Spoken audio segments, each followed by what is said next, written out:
this is the state of hopelessness. Ghana for Atwabe Nuomo. Mr. Speaker, I can only assure Ghanaians that truly, for all we did in terms of social intervention programs, for which they can attest to, they should be assured. Abusuafo ne ahwefo emu bi akobade ba Unidek TV so send the ID can where the answer betumi emi subscribe button no so no subscribe na for like na wetumi a share no we comment to us ne betumi. You know, it's your boy Captain to the Planet. I'm here to talk to you about Unidek TV. Please subscribe to Unidek TV. Subscribe.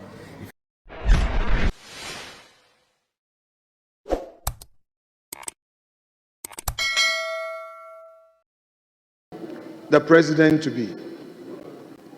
In 2013, he was in this house to deliver to us a message on the state of the nation. Even when he was part of the very government he had succeeded, and just for the avoidance of doubt, between 2009 to 2012, he was a vice president. When Professor Mills left, he succeeded him. Yet when he won the 2012 elections and he came into this house, he came here to lament about the state of the economy, forgetting that he was part of the government for the 4 years preceding his new administration. Then in 2016,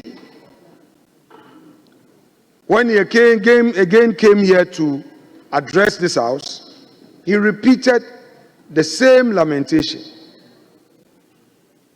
blaming everybody except himself.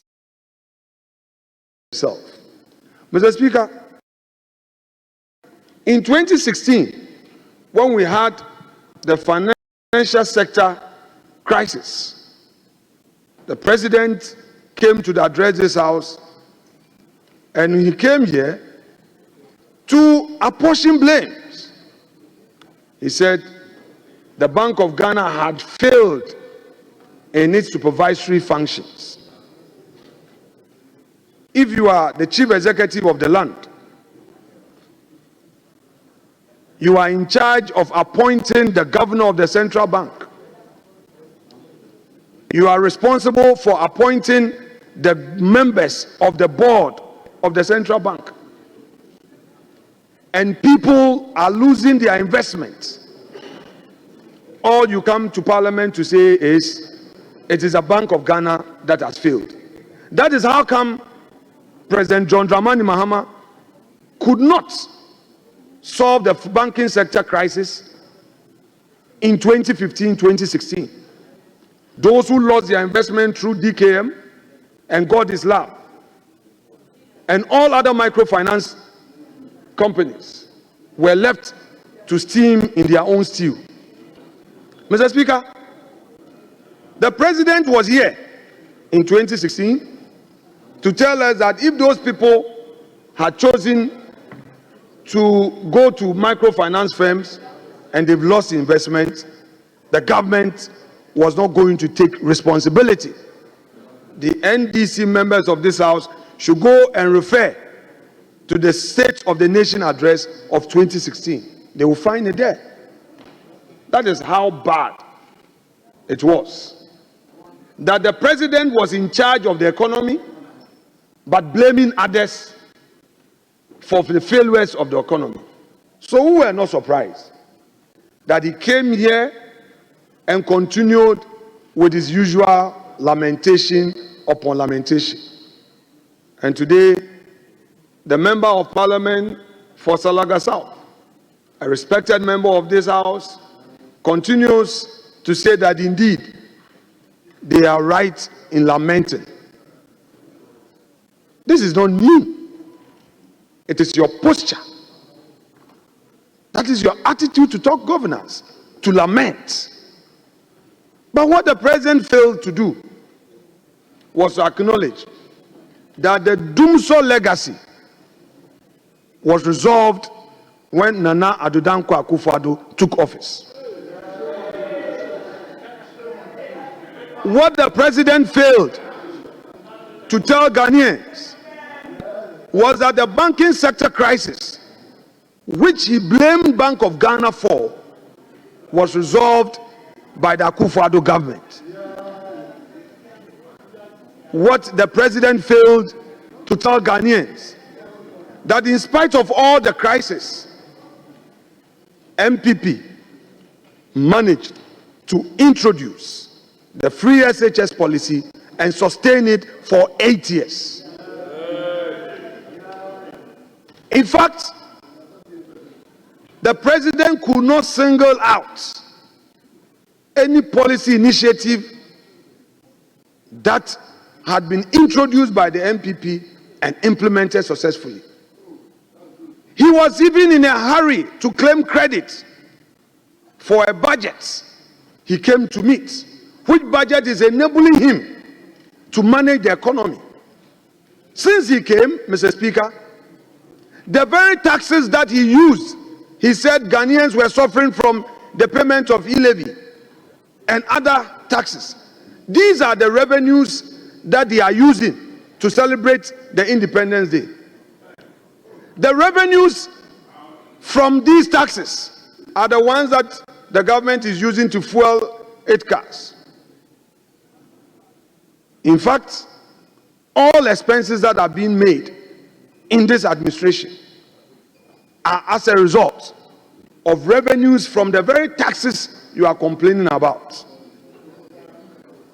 You don't have a budget yet you failed to acknowledge the intervention by Nana Addo Dankwa Akufo-Addo. Mr. Speaker, I have said time without number that Ghanaians should just give the umbrella a time. The true colors of the umbrella will be seen in due time. Even today, they promise us 60 ministers. So you are showing less, more divide. Only a day before yesterday, Honorable Abu Jinapo had cause to remind you that in introducing less ministers, you are appointing more staffers. Today, you say you have a minister of state responsible for government communications. Yet you have 6 communication specialists all advising him. Who does this? So you try to confuse people with your so-called few ministers. And you are even so indecisive. You say you are appointing 60 ministers. Parliament has given you the space to form your government on time. It's left with 4 deputy ministers, even that you are struggling. And you come here to complain. You have 4 more deputy ministers to appoint. The president has failed to comply with the affirmative action law in this chamber. He has announced his cabinet. This is a person who says he is doing reset. What is he resetting? When Hajia Ayamba Ladi is here and has not been given an appointment, when Honorable Helen Ntosu is here and has not been given any appointment, when Honorable Poku Asoya is in this chamber, when the Okankwe North MP is here and has not been considered, because the law says you should do a minimum of 30%. You are doing 10%, creating the impression that you don't have the women. Meanwhile, the women are here in this chamber. How do you appoint only 10% women into cabinet? Mr. Speaker, the president has failed this nation. How can the president overlook a Senator Adman Rawlings? How can the president ignore such a competent material? Mr. Speaker, we are talking about 30% women in government. Even if you look at the other deputy ministers, you add them to the cabinet, he still doesn't even cross 20%. So you say one thing and do another. Yet this is the same president who today is criticizing a predecessor who faced a major economic hit, yet ensured that the ship of states sailed smoothly. Mr. Speaker, let me remind the president on something. Mr. Speaker, when President Mills of blessed memory came into office, with the president as the chair of the economic management team, they promised the fisher folks, my people along the coast, from the western region to Volta region, they promised them a landing beach site. They went for a CDB facility somewhere 2014. They later came to do what we call capping. They failed to construct a single landing beach facility. Nana Akufo-Addo came into office, listening and responding to the cry of the fisher folks. The landing beach projects were initiated. A facility was brought to Parliament. Parliament approved it. And today, the following communities have received a facelift at their various insurance. Mr. Speaker, if you go to Discof, Mori, Manford, Winneba, Senyabreku, Bomwafete, Osu, Teshin, Axim, Ekumfi Otwam, and Abanze, including our own, if you go to the Gbesi area, you go there, go and see the landing beach. NDC failed to construct a single landing beach project. Mr. Speaker, is Jamestown not seeing a landing beach? Is Elmina not seeing a landing beach? We have constructed, we have ensured that all facilities are there to support the fisher folks. This is the record we leave Ghanaians. The NDC promised landing beach, not a single one of them was constructed. Today they claim a so-called Nkoko Nkete. A man will be judged by his conduct. Yesterday, Mr. President had an opportunity to help the poor farmers in the north. Those who needed tractors were disappointed. And those who were going into the guinea fowl rearing, they said they were introducing a confirm. What happened to that confirm? And today, you come and tell us that you are introducing Nkoko Nkete. Nkoko Nkete. Time would expose you. time will expose you. Mr. President was here to lament on the state of our agriculture. We want the president to tell us about his own record. Public service is about your record. What record did he leave us on the 7th of January 2017 when he was leaving office after 8 years of the NDC administration? Nothing. Today, the president comes to tell us that the cocoa sector failed. He forgot that the highest production levels was achieved during the MPP administration, over 1 million tons. That was the highest ever to be achieved in the history of the country. Yet he comes here to lament. What we want to tell him that governance is a continuum. He should pick it up from where we left off and fix it if he thinks it's broken. We don't need lamentations. Today, the NDC has forgotten that it came into office with its own manifesto. What is all this about committee here, committee there, committee here? It is not for purposes of consultation.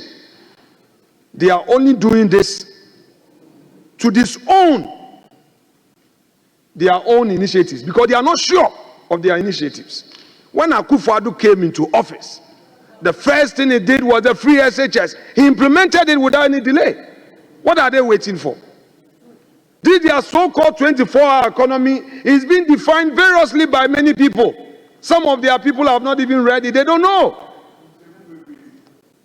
They say 24-hour economy. 24-hour economy. What is 24-hour economy?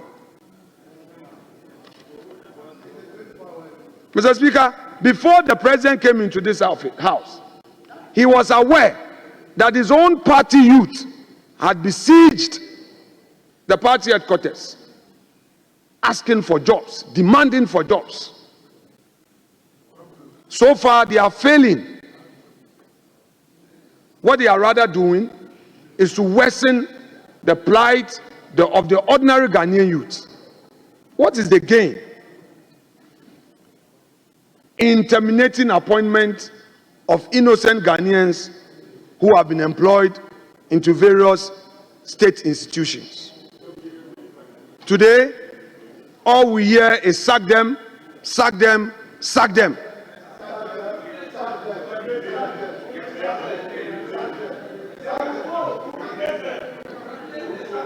Today, the president who in 2017 was saying that we are all Ghanaians has forgotten that that was the posture he took.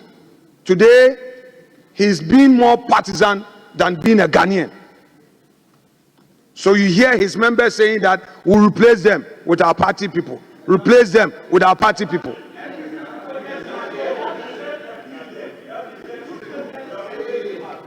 Mr. Speaker, what the president has forgotten is that he took an oath to do right to all manner of persons.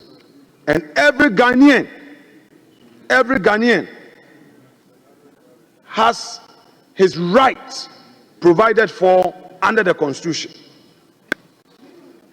The right to work, which comes under economic rights, are far rights. And if the government indeed believes in creating opportunity for all, the least it could have done was to create a space for new recruitment rather than look into the eyes of parents who have paid school fees and by the grace of God their children have gotten jobs, and to tell them that I am sacking your son to come and sit at home. I don't care what happens to you. This is the same president who claims Mahama cares. Cares about what? The health insurance policy that the NDC nearly collapsed it, that the MPP administration that introduced it has come to reactivate it and make it better. You want to introduce some subsidiary policy on it and you say it's Mahama cares, forgetting about what has been done. Did Kufuor say that Kufuor cares when he introduced the health insurance? School feeding program, a major social intervention program that was introduced by Kufuor. And today, if you come and you say you want to sustain it, you create the impression as if it is your policy. Can the NDC name a single social intervention program it has introduced and implemented successfully?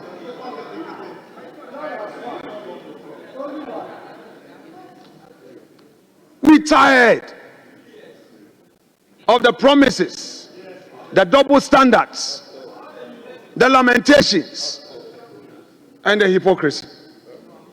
The president should walk the talk and do the do, and stop all the lamentations.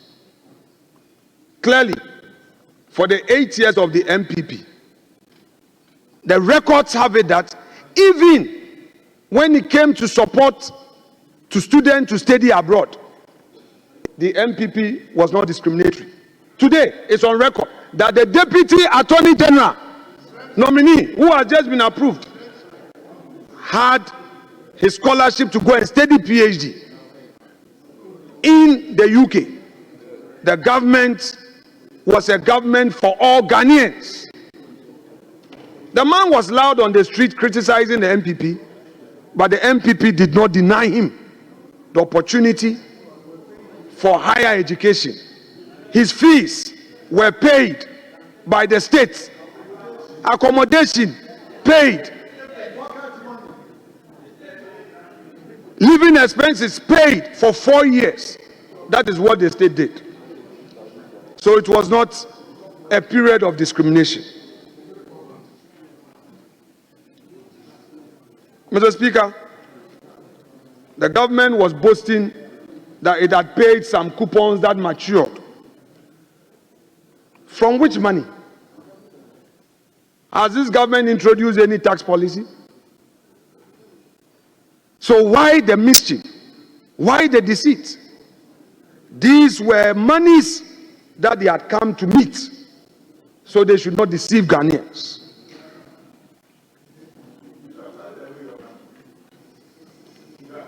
Mr. Speaker, the youth employment policy. It was during Kufuor's era that the youth employment policy was given life, and an enactment came before this house to establish the agency. And when the agency came into being, many of our youth on the streets gained employment. The NDC came into office for 8 years. There was nothing for the youth to look up to. They couldn't sustain it. Nana Addo Dankwa Akufo-Addo came into office and introduced additional policies to create space for a lot of our youths. The records are there. They have now come in. The very infrastructure that they came to meet is what they are relying on. Nothing new. Yet they condemn the Akufo-Addo administration. They claim that after elections, you don't need to make appointments. May I remind the president?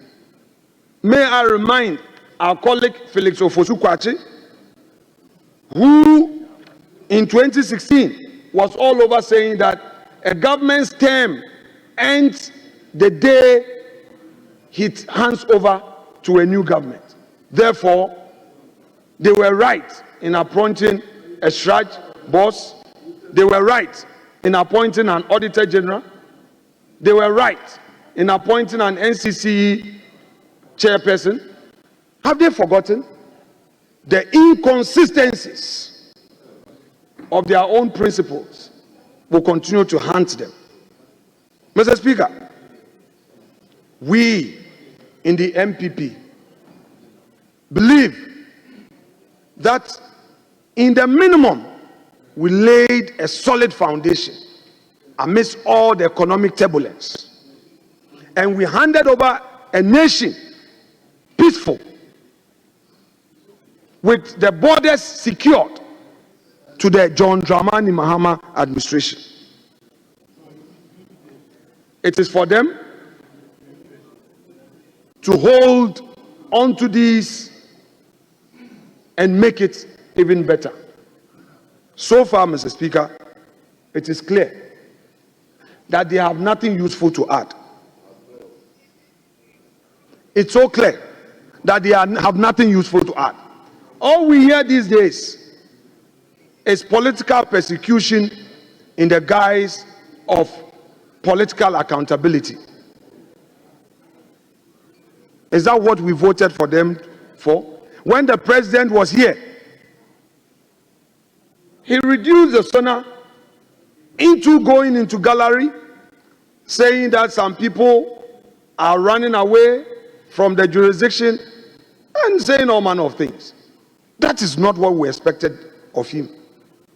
But in the coming days, we shall see how transparent this NDC administration is going to be. We shall see how accountable this NDC administration is going to be. Already, we hear they've started their own internal fight. It's up to them. It's up to them. It's up to them. Even the appointment they are making so far is like wait for Baku, Mr. for Baku, wait for Baku, Mr. for Baku. Already they are rendering the president a lame duck already. It is obvious the way the appointment is going. We can see you have to align before you are considered. It is obvious. It is obvious. All the talent, the prominent talent in this chamber, because they have no godfather, they are not being considered. The independent members of parliament who align with the NDC majority, not a single one of them has been considered. Not a single one of them has been considered. Bonnie Bain. Bonnie Bain.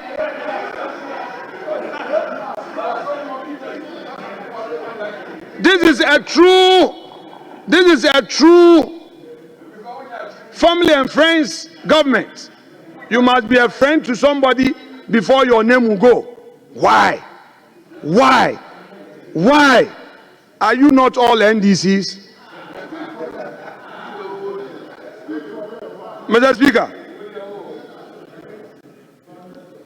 the president says that he has so many MPs, he doesn't know what to do with them. It is a reason why so many of them are also not entering this chamber. Because he's rendered them redundant. He has rendered them redundant. There is huge frustration. And he couldn't come into this chamber to assure Parliament that the members of the majority side, we are not talking about us, you, your side. He couldn't assure even the majority of constructive engagement for the purposes of governance. Many are desperate. You see them, they don't know where they are going. Are you going to be on a board? I don't know. Are you going to be a deputy minister? I don't know. Mr. Speaker, how should the MPs go and account to their people? Mr. Speaker, this government offers no hope to its own members. If a member of parliament who is part of a 24-hour economy does not know when resources will come for the constituents, what about the ordinary member of the community? What about the foot soldier? This is the state of hopelessness. Ghana for Atuabe Nuomuho. Mr. Speaker, I can only assure Ghanaians that truly, for all we did in terms of social intervention programs, for which they can attest to, they should be assured that 2028 is not far away from today. The ravening clouds shall not long be victorious. They shall not long possess the skies. A day of hope is on its way.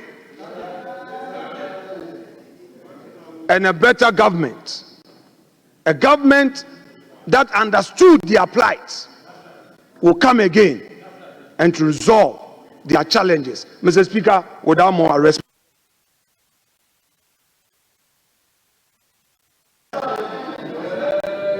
abusuafoɔ ne ahwɛfoɔ ɛmu bi akɔbɛde ba Unidek TV so send the day I can already answer to me a subscribe button so no subscribe enough while like it now with me I share we just comment to us and it's